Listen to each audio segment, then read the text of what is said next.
Welcome back to KRTV Marvel. We hope you enjoyed our previous death battles, and if you did, consider subscribing for more content like this. We've only ever gotten a whiff of it in the movies, but it would really go down if Quicksilver, aka Pietro Maximoff, and Apocolypse were put together in a death battle. The answer isn't as simple as a matter of physical prowess, but more about the implications of their powers. Both of them are Omega-level mutants, and while many have pitted them together, none have really assessed the true implications of their battle. So let's examine each character independently, and then from there we will set some ground rules, and finally we make the call on who would ultimately win in a duel between Quicksilver and Apocolypse. But before we dive into the powers of these mutants, consider leaving a like, as it would really help us out. Quicksilver's powers. Many Marvel characters have abilities that surpass the laws of physics and demonstrate just how different they are from the general mutant gene pool. While running faster than a speeding train or healing a bit more quickly than the average person seems conceivable, especially for those with mutant genetics or altered DNA, the idea of running as fast as Mach 10 is a bit far-fetched, until you consider Quicksilver. Superhuman speed may be what the villain turned hero is most well known for, but Peter Maximoff's body is capable of much more than just surpassing the sound barrier. He may not be as fast as the Flash, but he's so fast that the rest of the world seems painfully slow to him, which partially explains his personality. Fans may not realize that not only does Peter's metabolism match his speed, but that he can create wicked powerful winds, displace himself from time to time, and perform other incredible feats.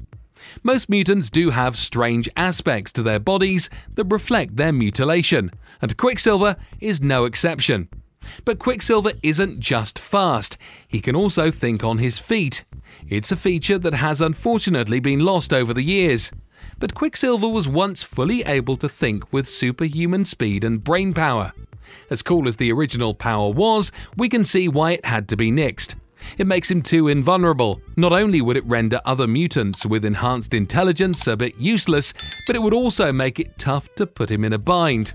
It's already a challenge, but had Peter been able to outthink most villains, he'd never have been brainwashed by Miss Sinister or Starro in different situations when the act of aggression was central to the story.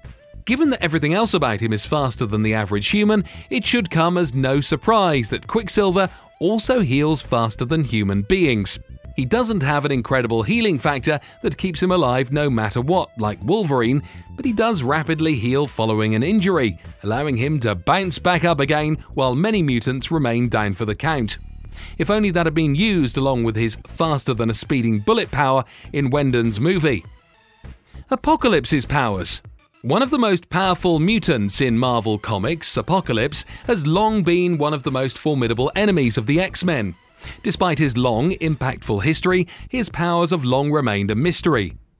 One of the biggest abilities is that exclusive to Apocolypse is power augmentation.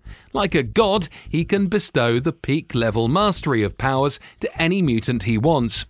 This means that they'll have greater control over their powers that pushes the boundaries of their limits. His power bestowals were not meant for the X-Men, but his 4 Horsemen, but the X-Men got a slice of the cake.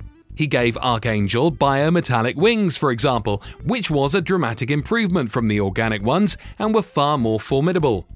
Magneto's magnetic range was exacerbated to a global level, and he was able to shift the Earth's magnetic fields to devastating effects. But the best example of this augmentation comes from his interaction with Charles Xavier. By amplifying telepathy, Charles was able to send a telepathic message to every human on Earth in their native language, without the help of Cerebro. The mutants get to keep their masterful powers even if Apocolypse dies. This is what makes Apocolypse overpowered. Throughout his long existence, the godlike mutant has absorbed the powers of hundreds of other mutants.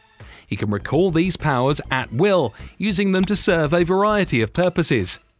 No one even knows how many powers Apocolypse has. More importantly, no one knows how much he can gain. It's very possible Apocolypse could slowly accrue a near infinite number of mutant abilities. At some point, he would truly reach the status of a true deity. Hopefully for the heroes of the Marvel Universe, that day never comes. Any energy attack that is used against Apocolypse simply makes him stronger. He absorbs all sorts of energies and can then use them to augment all of his powers. The ancient mutant can use energy absorption to enhance his strength, speed, and invulnerability. More commonly, however, Apocolypse redirects this energy into new attacks' defenses. He could create a near impenetrable force field to protect himself from virtually any attack, or simply produce a massive blast of energy from his hands to eviscerate any enemy standing in his way. Now, all this makes Apocolypse one very intimidating foe, but is it enough to deter Quicksilver? Let's find out. Fight scenes. Looking back at the only time Quicksilver and Apocolypse have gone against each other, mano a mano, it might appear that Quicksilver has the upper hand in the battle because of his speed. But that doesn't take him very far because it only takes Apocolypse a minute to adapt and use matter manipulation to bind him to the ground. By that point, he is pretty much done for, and he would have been dead if it weren't for the intervention of Mystique. So is there any way that Quicksilver can make it out of this alive? I don't think he can. Apocolypse has a healing factor, so I don't see Quicksilver putting him down no matter how many times he throws punches at him, and if he decides to maybe drag Apocolypse through into a volcano, that still won't work, since Apocolypse would just speed up his reactions and either do the same thing, teleport, or just put up a shield. Most of Quicksilver's attacks against the Egyptian god are pretty much futile. Yeah, I just don't see Quicksilver winning in any scenario really. The winner every time will be Apocolypse. So there you go guys, I hope this video offers some good insight. If you enjoyed it, be sure to hit the like button and subscribe to KRTV Marvel for more content like this.